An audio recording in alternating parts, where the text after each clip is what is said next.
Bismillahirrahmanirrahim. Assalamualaikum warahmatullahi wabarakatuh. Alhamdulillahirabbil alamin. Kita berjumpa lagi di pagi hari ini. Pada kesempatan kali ini dalam mata kuliah Matematika Ekonomi dan Bisnis. Dari materi-materi sebelumnya terkait fungsi permintaan, fungsi penawaran, dan titik keseimbangan harga atau titik keseimbangan pasar. Kemudian kita juga sudah mempelajari bagaimana cara menggambar kurva permintaan dan kurva penawaran. Maka pada kesempatan kali ini, kita akan lanjut materi tentang penerapan fungsi permintaan dan fungsi penawaran terhadap pajak dan subsidi. Jadi kita mau melihat pengaruh pajak dan subsidi terhadap kesejahteraan, tapi dianalisis menggunakan fungsi permintaan dan fungsi penawaran.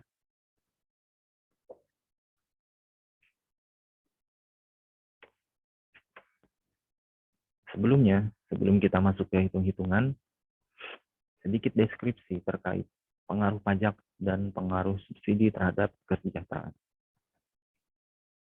Penjualan atas suatu produk biasanya dikenakan pajak oleh pemerintah. Pajak semacam ini biasanya disebut dengan pajak penjualan atau sales tax. Salah satu jenis dari pajak penjualan adalah pajak per unit produk yang tetap. Misalkan, jika satu produk dijual dikenakan pajak per unit, maka akan terjadi perubahan harga maupun jumlah keseimbangan pasar atas produk tersebut. Kalau kita sering berbelanja atau makan di restoran, mungkin kalian akan menemukan ada pajak pertambahan nilai. Ada PPN-nya. Itu kalau untuk sebuah produk. Misal kalian makan di KFC. Harga ayam 20.000. Atau ayam paket sama nasi sama minum 20.000. Tapi biasanya di restoran seperti KFC, harga 20.000 itu belum termasuk dengan pajak. Ketika kita mau bayar, nominal yang harus dibayar bukan sekedar 20.000. Tapi dari jumlah yang akan kita bayar, ditambah dengan 10% pajak pertambahan nilai. Sehingga ada pertambahan 20.000 plus 10% dari 20.000, yakni 2.000. Jadi yang harus kita bayar adalah 22.000. Oleh sebab itu, pengaruh pajak terhadap suatu unit produk akan menaikkan harga dari unit produk tersebut. Tadi yang semula harganya 20.000, setelah dikenai PPN 10% menjadi 22.000. Dan ini dibebankan kepada konsumen. Makanya kalau kita makan di restoran mewah atau KFC lah, jangan bawa uang pas. Maksudnya bawa uang pas senilai harga produknya. Kalau produknya 20.000, bawalah 25.000. Kalau sekedar bawa 20.000, nanti kita tidak bisa bayar pajak. Ini hanya sekedar untuk produk yang kecil. Mungkin pertambahannya 2.000 tidak akan terasa. Tapi kalau suatu produk dikenai pajak 10%, tapi harga produknya misal 20 juta, pajaknya 10%, berarti ada pertambahan di sana sekitar 200.000. Benar nggak 200.000 dari 20 juta?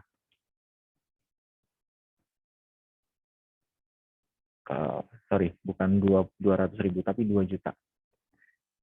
Pajak kalau suatu produk harganya 20 juta, kemudian dikenai PPN 10%, berarti ada pertambahan 2 juta rupiah. Produk yang awalnya tadi harganya 20 juta rupiah, maka harus kita bayar senilai 22 juta rupiah. Lumayan pertambahan 2 juta itu. Sekarang, bayangkan kalau produk-produk bahan pokok yang dikenai pajak. Anggap beras. 1 kilogram harganya 10.000. Kemudian beras tersebut dikenai pajak 10%. Berarti harganya per kilogram jadi 11.000. Mungkin untuk orang seperti kita tidak akan terasa. Ya. tidak akan terasa, cuma naik 1.000. Tapi bagi mereka orang miskin atau menengah ke bawah, yang mungkin penghasilannya sehari hanya 20.000, dengan 20.000 sebelumnya dia bisa beli 2 kilogram beras, karena harga awalnya 10.000. Tapi ketika dikenai pajak, jadi 11.000. Maka penghasilan yang 20.000 sehari tidak mampu lagi untuk beli beras sebanyak 2 kilogram. Paling mentok 1,5 kilogram. Karena kalau mau beli 2 kilogram, nanti jadinya 22.000. Uangnya kurang 2.000. Oleh sebab itu, pajak selain menaikkan harga jual dari suatu produk, juga nanti pengaruh jangka panjangnya adalah terhadap kesejahteraan. Nah, mereka yang uangnya pas-pasan tadi, misal penghasilan sehari 20.000, kemudian dia mau beli beras, biasanya 10.000 harga beras, tapi terjadi kenaikan karena pajaknya juga naik, jadi 11.000 per kilo. Maka mereka yang punya penghasilan tadi 20.000 sehari, daya belinya turun. Biasanya bisa beli 2 kilogram, sekarang cuma tinggal 1,5 kilogram. Ya. Maka pajak ini akan memberikan dampak signifikan terhadap orang, terutama orang menengah ke bawah, dan jika dikenai kepada bahan-bahan pokok.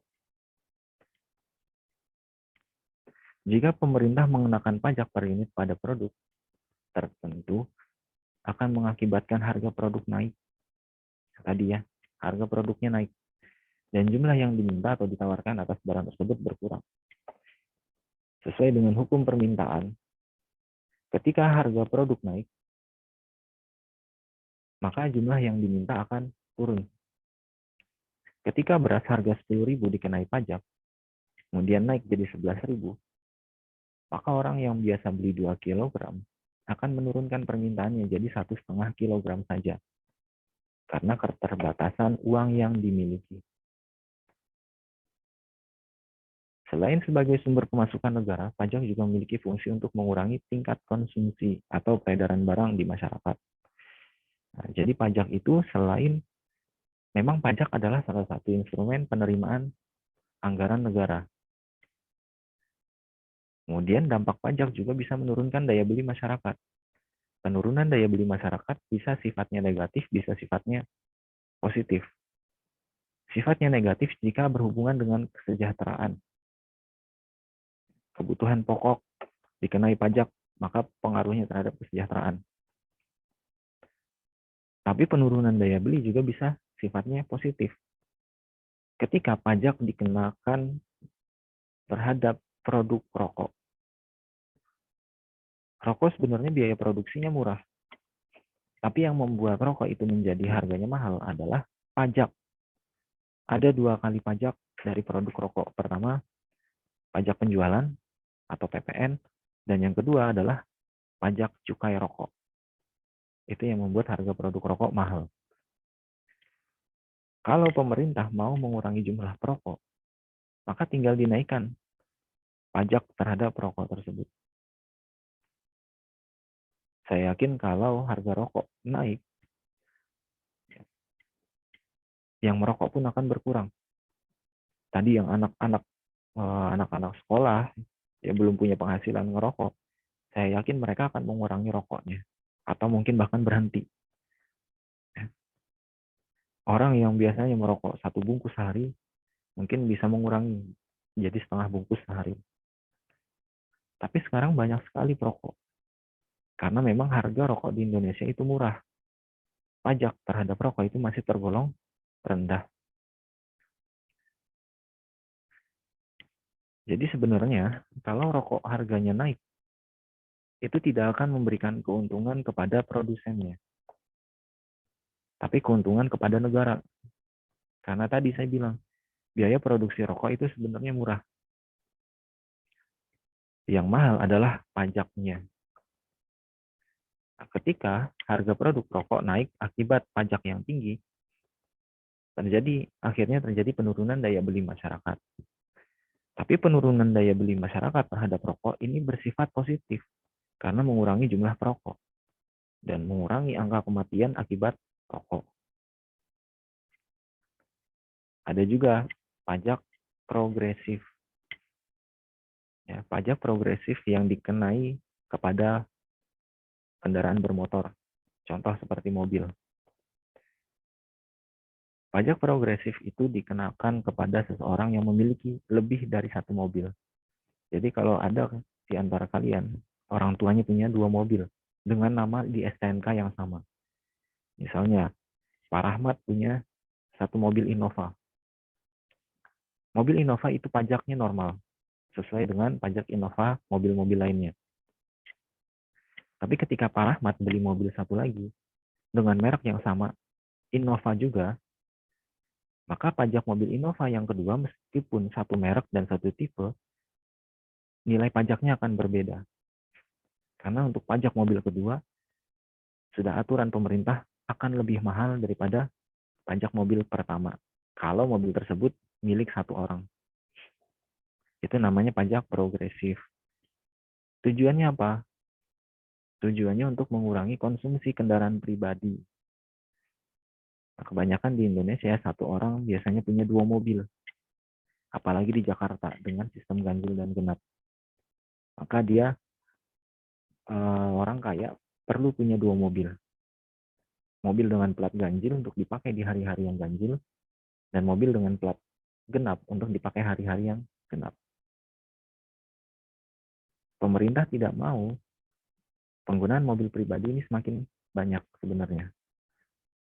Makanya pajak progresif, sehingga orang yang punya mobil lebih dari satu, pajaknya juga akan lebih mahal.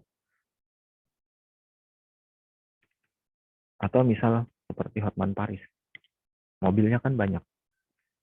Mobilnya mobil-mobil mewah. Nah, saya tidak tahu berapa pajak untuk satu mobil. Misalkan dari Ferrari-nya berapa, saya tidak tahu. Tapi kayaknya sudah puluhan juta. Dan dia punya beberapa mobil mewah. Pajak mobil mewahnya saja sudah mahal. Apalagi dia punya lebih dari satu mobil. Jelas pajak mobil kedua, ketiga, dan keempat itu jauh lebih mahal daripada pajak yang normal. Tapi karena memang dia punya kemampuan. Nah, pengenaan pajak progresif pada orang yang memiliki lebih dari satu mobil, justru tujuannya adalah positif. Pertama, mengurangi polusi. Yang kedua, mengurangi kemacetan lalu lintas. Karena bisa saja di dalam satu rumah, dia punya 2 mobil. Suaminya kerja pakai mobil sendiri, istrinya jalan-jalan ke mall pakai mobil sendiri. Atau dua-duanya kerja ke kantor, berangkatnya pakai mobil sendiri-sendiri. Padahal satu arah. Jadi, kalau di Kalimantan, di Palangkaraya ya, satu mobil satu orang mungkin masih belum terlalu macet. Tapi kalau seperti di Jakarta, kalau ada yang pernah mungkin sekedar jalan-jalan di Jakarta naik sepeda motor saja dari stasiun Pasar Senen di Jakarta Timur ke Jakarta Barat itu perlu waktu kurang lebih 1,5 jam. Ya. Kurang lebih 1,5 jam pada saat maghrib, jam orang pulang kantor. Naik sepeda motor. Bayangkan yang naik mobil perlu waktu berapa lama. Itu Jakarta loh. Yang sebenarnya kalau di peta paling cuma 15-20 menit. Kalau untuk kondisi jalan seperti di Kalimantan, di Palangkaraya. Nah, untuk Jakarta perlu waktu yang lama, 1 sampai 1,5 jam. Makanya pemerintah pernah ada penelitian, biaya produksi di kota Jakarta sebenarnya lebih banyak dihabiskan di jalan untuk bahan bakar ketimbang untuk memproduksi suatu unit produknya. Nah, dengan adanya pajak progresif ini adalah salah satu upaya pemerintah mengurangi polusi dan juga kemacetan lalu lintas. Ini adalah bentuk atau dampak dari pengenaan pajak terhadap suatu produk. Ketika produk dikenai pajak, maka harganya akan naik. Ketika harga produk naik, akan berpengaruh terhadap jumlah permintaan barang. Sesuai dengan hukum permintaan. Penurunan jumlah yang diminta terhadap suatu produk disebut penurunan daya beli masyarakat. Penurunan daya beli masyarakat ada yang sifatnya positif, seperti jika dikenai terhadap rokok atau kendaraan bermotor. Sifatnya bisa positif. Tapi bisa juga penurunan daya beli masyarakat bersifat negatif. Jika menurunkan daya beli masyarakat terhadap kebutuhan pokok, terutama untuk orang-orang miskin. Itu tadi pengaruh pajak. Nah, sekarang kita akan coba menganalisis. Tadi kan hanya secara teori ya.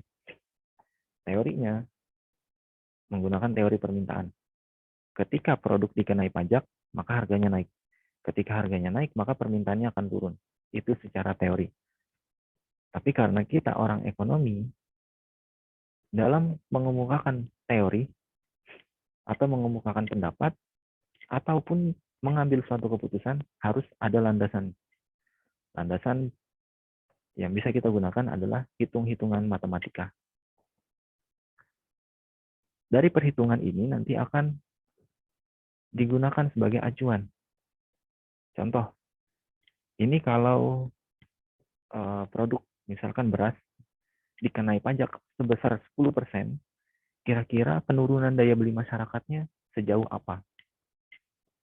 Kalau ternyata dampaknya sangat signifikan, dalam arti sangat menurunkan daya beli masyarakat, terutama masyarakat miskin, maka jumlah pajak atau besaran pajak itu bisa diturunkan. Jangan 10%, kasihan orang miskin.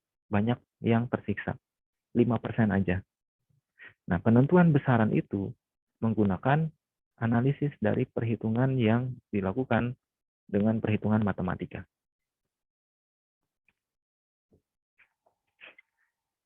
Pengaruh pajak terhadap keseimbangan pasar. Ini contoh jika suatu produk dikenai pajak. Nah, ini contoh soal yang pernah kalian kerjakan. PT Era Jaya adalah perusahaan yang bergerak dalam bidang distribusi handphone impor. Ketika PT Era Jaya dalam kondisi normal melakukan permintaan handphone ya dengan negara Tiongkok, dia punya budget yang terbatas. Misalkan untuk belanja modal cuma punya 500 juta.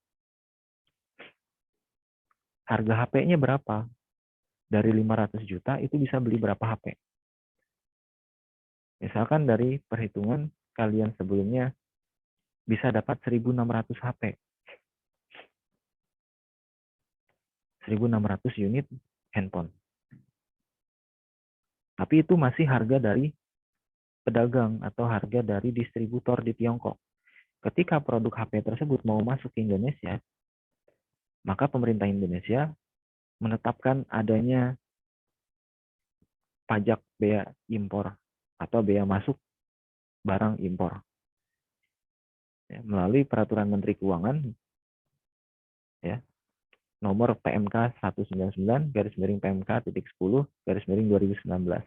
Setiap barang impor dikenakan bea masuk sebesar 7,5% dan PPN 10%.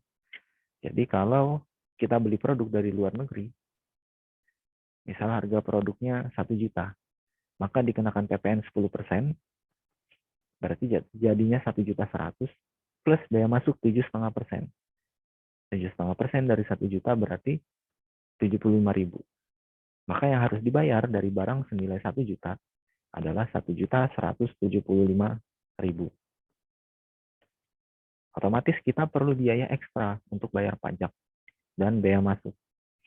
Ini juga yang terjadi terhadap distributor barang impor. Meskipun budgetnya 500 juta, dia tidak bisa menghabiskan keseluruhan 500 juta untuk belanja modal.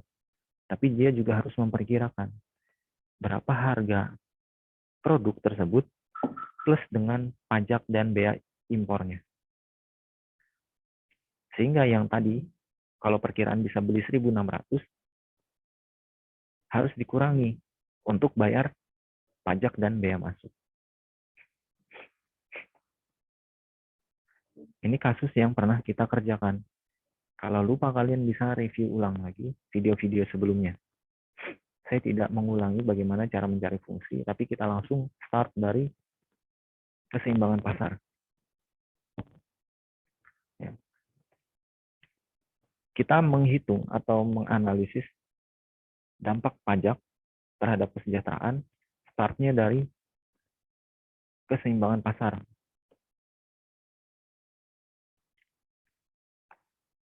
Ketika kita sudah menemukan fungsi permintaan dan penawaran dari sebuah kasus, kemudian fungsi permintaan dan penawaran dihitung dan dapat keseimbangan pasarnya. Kita dapat keseimbangan pasar dari kasus ini, P1 960, P2 1200, QID 250, QID 2-nya 200, dan QS1 170, QS2 230, dapatlah titik keseimbangan, di mana pembeli dan penjual bersepakat di harga 1130 dengan jumlah yang diminta sebanyak 213 unit barang.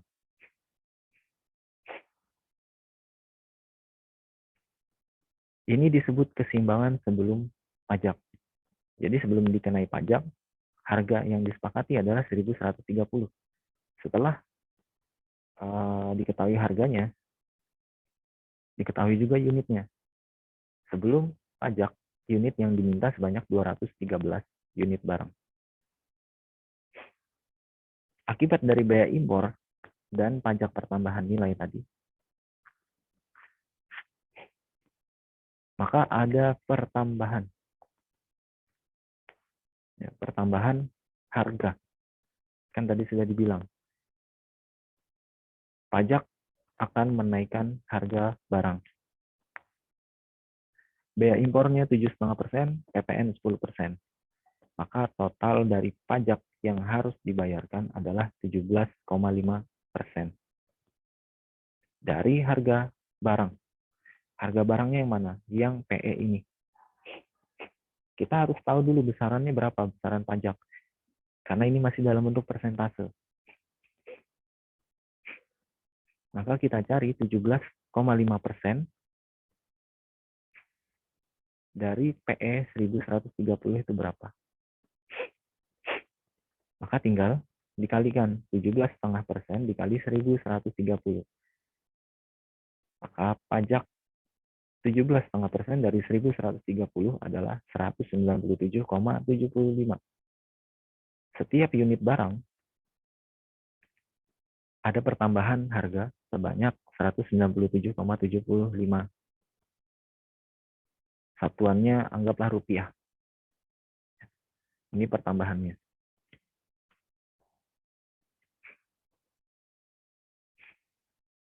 Maka langkah selanjutnya kita akan mencari keseimbangan setelah pajak dengan perlambangan PET, Price Equilibrium After Tax, atau harga keseimbangan setelah pajak, disingkat PET, Price Equilibrium After Tax. Ada QIT untuk mencari atau mengetahui jumlah keseimbangan, jumlah barang yang diminta setelah pajak, disingkat QIT atau Quantity Equilibrium After Tax, jumlah keseimbangan setelah pajak. Cara mengetahuinya, cara menghitung PET dan QIT, maka kita menghitung lagi. Sama seperti persamaan ketika kita mencari keseimbangan pasar sebelumnya. Untuk memperoleh keseimbangan pasar setelah pajak, yang kita gunakan adalah nilai PET dan QIT. Atau PET dan QIT itu yang kita cari. Tapi sebelum dapat nilai PET dan QIT, terlebih dahulu harus diketahui keseimbangan pasar sebelum pajak. Otomatis ya, sudah harus diketahui keseimbangan pasar sebelum pajak. Dengan persamaan PD sama dengan PS atau QD sama dengan QS. Jika keseimbangan pasar sebelum pajak sudah diketahui, maka untuk mencari keseimbangan pasar setelah pajak dapat menggunakan persamaan PD sama dengan PST atau QD sama dengan QST. Kalau keseimbangan, ini bedanya. Kalau keseimbangan pasar sebelum pajak, yang sebelumnya kita pernah hitung, itu menggunakan persamaan PD sama dengan PS atau QD sama dengan QS. Tapi kalau ada pajak, maka persamaan yang kita gunakan adalah PD sama dengan PST atau QD sama dengan QST. PST itu nanti adalah fungsi penawaran dari sisi harga setelah dimasukkan nilai pajak. PD, fungsi permintaan dari sisi harga dalam kondisi normal, sedangkan PST, fungsi permintaan dari sisi penawaran setelah dimasukkan nilai pajak. Persamaannya PD sama dengan PST. Atau bisa juga gunakan persamaan QD sama dengan QST. QD adalah jumlah fungsi penawaran dari sisi kuantitas atau jumlah dalam kondisi normal. Kalau QST, fungsi penawaran dari sisi kuantitas atau jumlah barang setelah dimasukkan nilai pajak. Kalau ada yang bingung, di sini saya masukkan penjelasannya, tabel.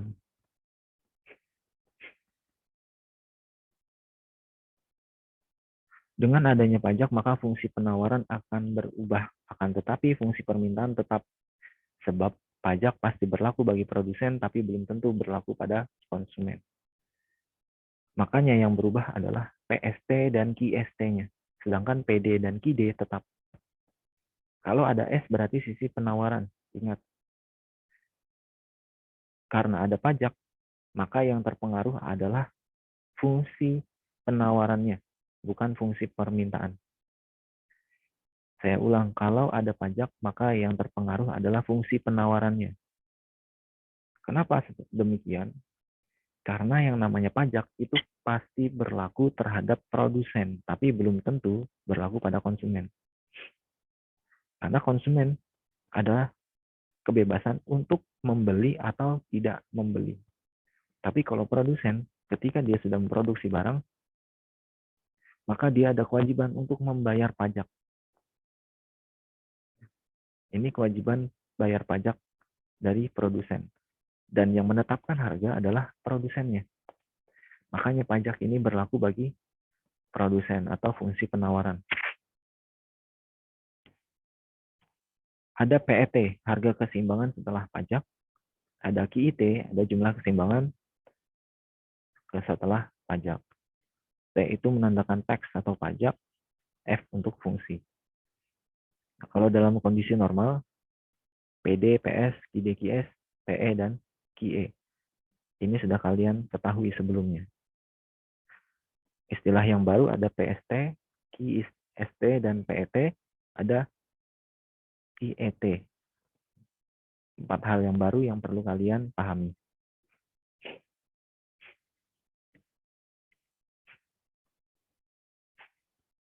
Untuk mencari nilai PST dan QST, ada rumus yang harus digunakan. Fungsi penawaran sebelum pajak. PS sama dengan F dalam kurung Q.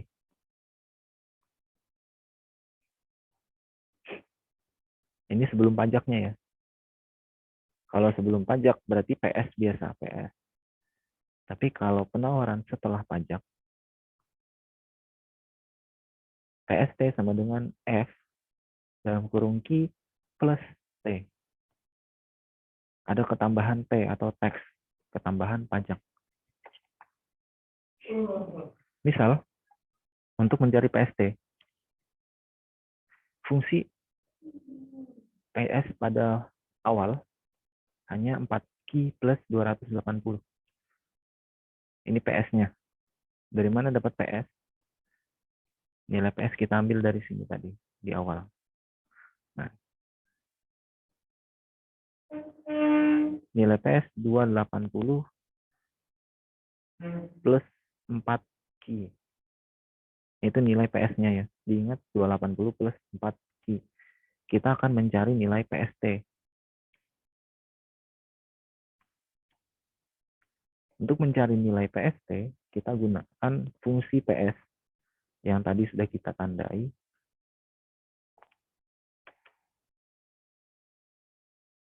(280) plus 4Q. Tapi di sini saya balik 4Q plus 280. Sama saja sebenarnya. Kenapa saya balik jadi 4Q plus 280? Supaya yang sama-sama konstanta bisa berdekatan. Nilai T ini didapat dari T yang ini, pajak per unit, yang sudah kita peroleh. 17,5% dari 1130 adalah 197,75. Nah, jadi ini adalah P-nya atau teksnya. Tinggal dimasukkan ke dalam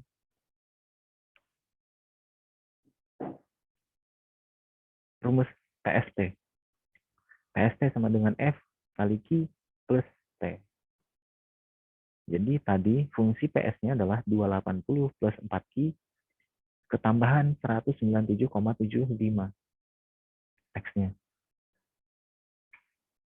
Karena ada yang satu suku, 280 konstanta, 197,75 juga konstanta. Maka tinggal dijumlah 280 tambah 197,75 jadi 477,75. Sehingga PST sama dengan 4Q plus 477,75. Cuma seperti ini caranya untuk mencari fungsi PST atau fungsi penawaran setelah pajak. Tapi ini dari sisi price-nya, dari sisi harga. Tinggal menambahkan T. Berapa nilai T-nya? Tinggal di plus. Karena kenapa plus? Karena sifat pajak itu menambah nilai atau menaikkan harga. Maka sifatnya positif.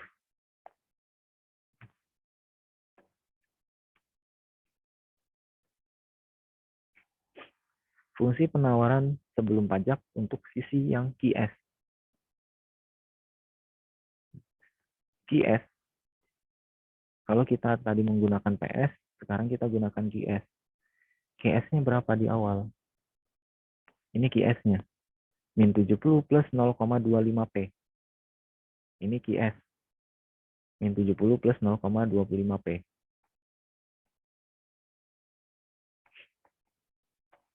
Maka tinggal kita masukkan fungsi tadi, QS-nya. Min 70, nih, plus 0,25P.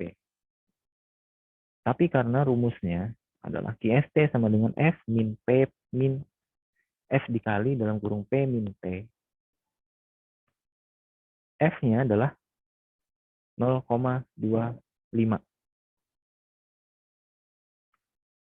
Kemudian dalam kurung P min teksnya 197,75 tutup kurung min 70. Nah, lalu tinggal tadi kan min 70 atau saya tulis di sini ya.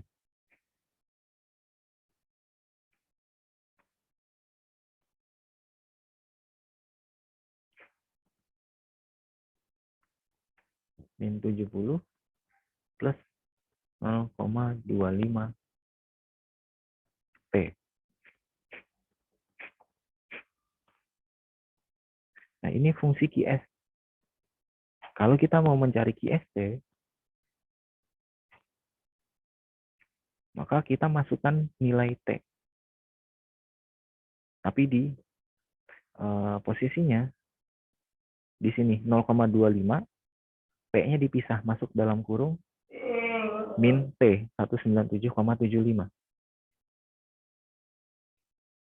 min 70 konstanta. Proses selanjutnya adalah melakukan perkalian silang. 0,25 dikali P. Jadi ini bukan pengurangan ya. Ini tidak bisa dikurangkan karena berbeda suku. Tapi ini dilakukan perkalian silang. 0,25 dikali P, jadinya 0,25P. 0,25 dikali 197,75 dengan tanda negatif. Berarti jadinya min 49,44. Min 49,44 hasil perkalian dari 0,25 dikali min 197,75. Setelah didapatkan bentuk baru, tinggal dijumlahkan yang sejenis atau yang sesuku. Min 49,44 dikurang 70. Jadi min 119,44. 0,25P min 119,44 ini bentuk dari QST. Jadi ada sedikit perbedaan untuk memasukkan nilai pajak. Kalau dari sisi price, sifatnya jadi positif. Tapi kalau untuk quantity, dia jadi negatif dan prosesnya juga berbeda. Nah, silakan nanti kalian perdalam lagi bagaimana cara mengubah atau mencari fungsi PS menjadi PST dan fungsi QS menjadi QST. Kalau di sininya salah, maka hasil akhirnya juga salah. Dan ingat, matematika dari awal sampai akhir harus tepat. Kalau dari awal aja udah keliru, maka akhirnya juga akan keliru.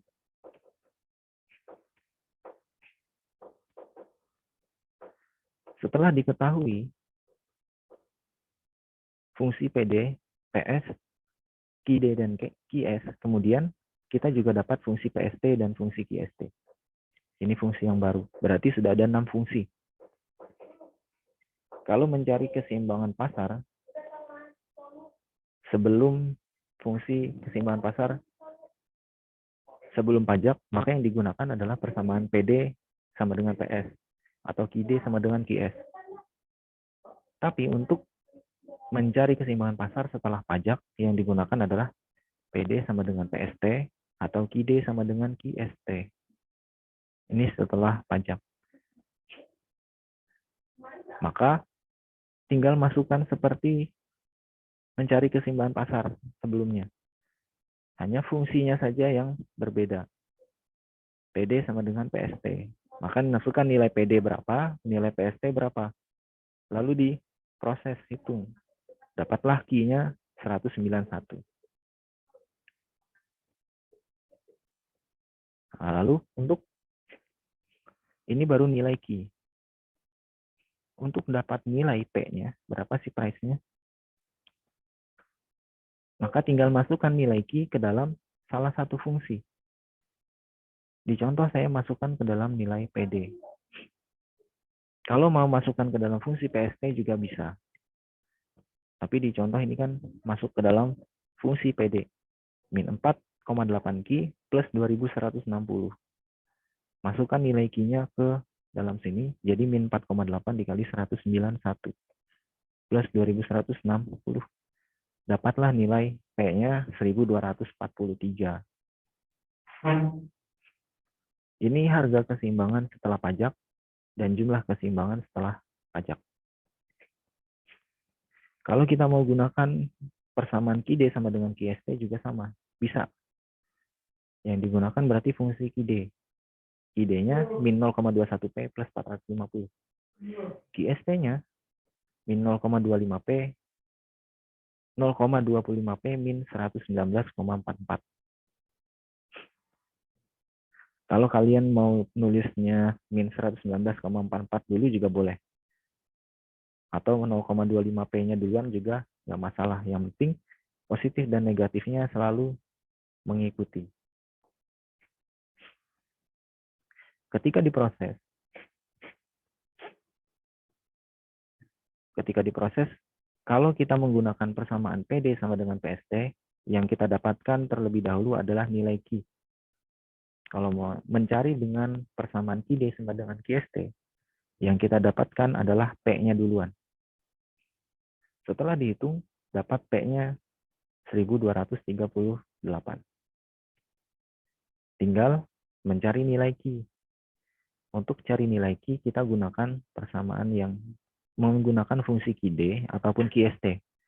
Kalau di contoh, saya gunakan fungsi QD-nya. Prosesnya sama, tinggal masukkan nilai P 1238 ke dalam fungsi. Jadi min 0,21 dikali 1238 plus 450 sama dengan 190. Maka keseimbangan pasar setelah pajak, P-nya 1238, Q-nya 190. Ada perbedaan antara penggunaan PD sama dengan PST dengan QD sama dengan QST. Tapi perbedaannya hanya beberapa poin. Kalau yang PD sama dengan PST, nilai price-nya 1243. QD sama dengan QST, nilai price-nya 1238. Berarti selisih 5 poin. Q-nya juga 191 dengan 190, selisih 1 poin. Selisih ini tidak masalah. Karena masih untuk angka ribuan 1243, selisihnya cuma 5. Berarti masih bernilai satuan.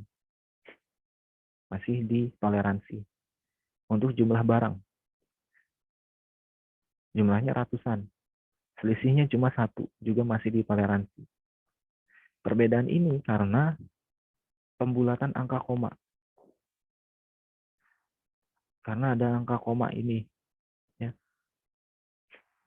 PST dan QST ini nilainya ada komanya, sehingga berpengaruh terhadap hasil akhir. Tapi hasil akhirnya juga tidak selisih jauh. Nah, kalian kalau nanti menghitung, kemudian selisihnya cuma beberapa ya. Kalau ribuan, selisihnya paling cuma satuan. Dari 1200, selisihnya cuma 5, maksimal 10. Itu masih ditoleransi. Tapi kalau dari 1200, perbedaannya sampai ratusan. Yang satu 1243, yang satunya 1100. Berarti udah selisih 100, itu sudah sangat jauh.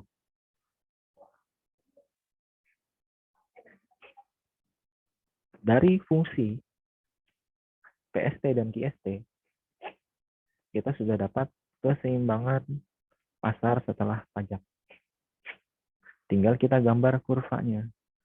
Sebelum menggambarkan kurva keseimbangan, terlebih dahulu harus diketahui masing-masing fungsi permintaan dan penawaran sebelum atau setelah pajak. Ini adalah rangkuman dari masing-masing fungsi.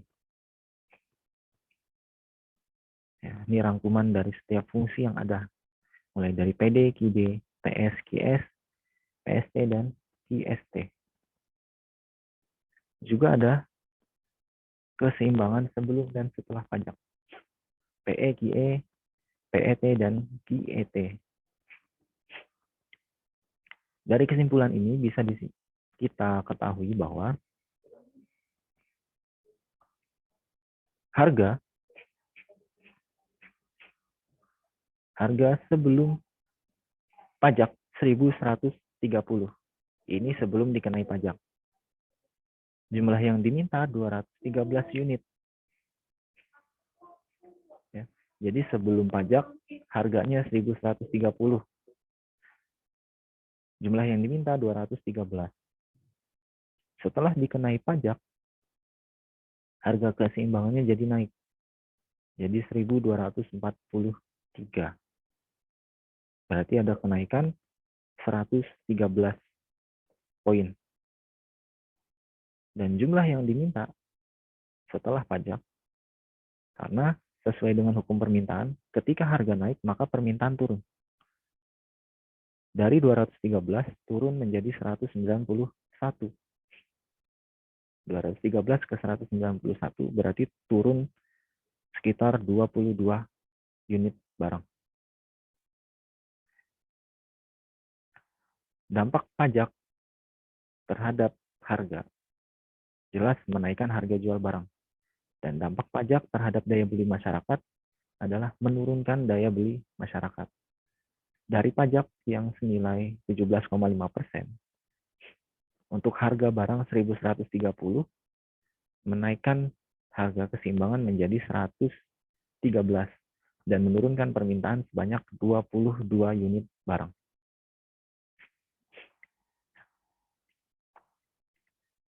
Ini kurva keseimbangan sebelum pajak.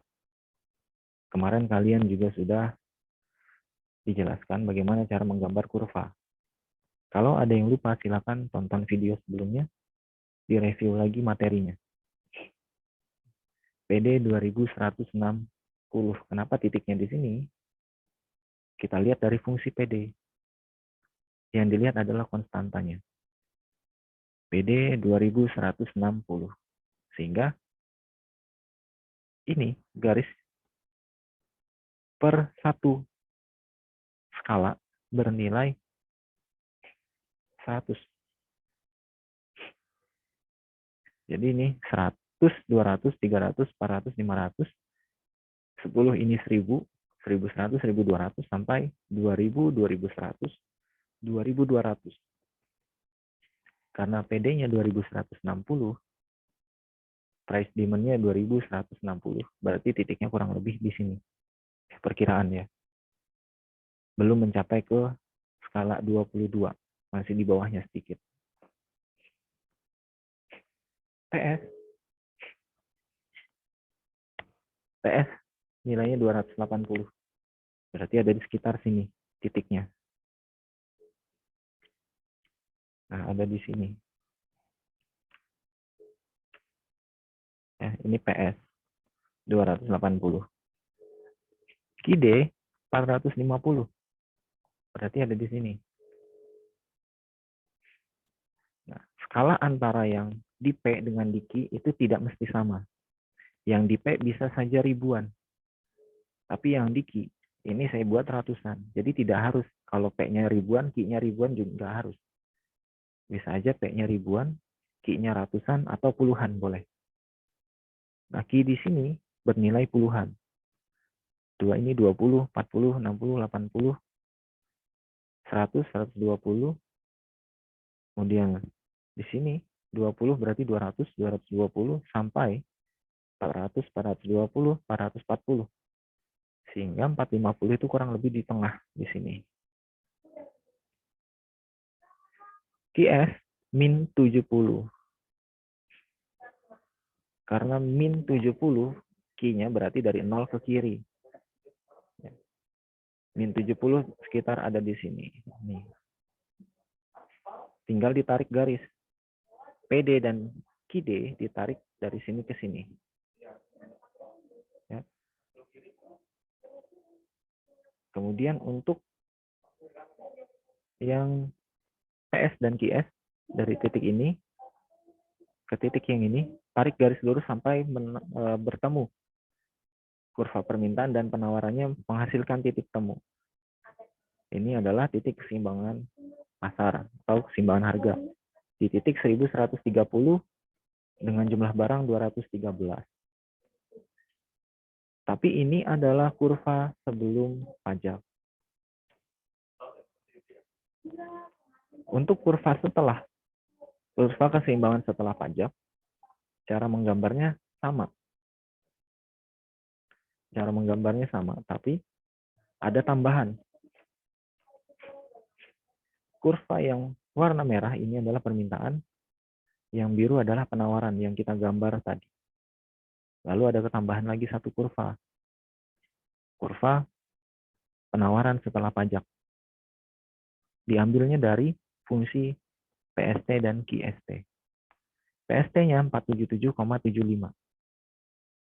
Kalau 477 berarti di sekitar sinilah. Sini tidak saya tuliskan skalanya ya.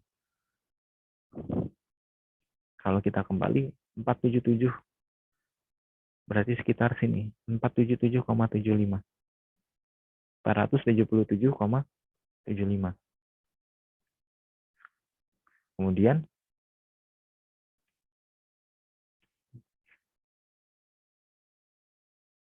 QST min 119,44 berarti di sini.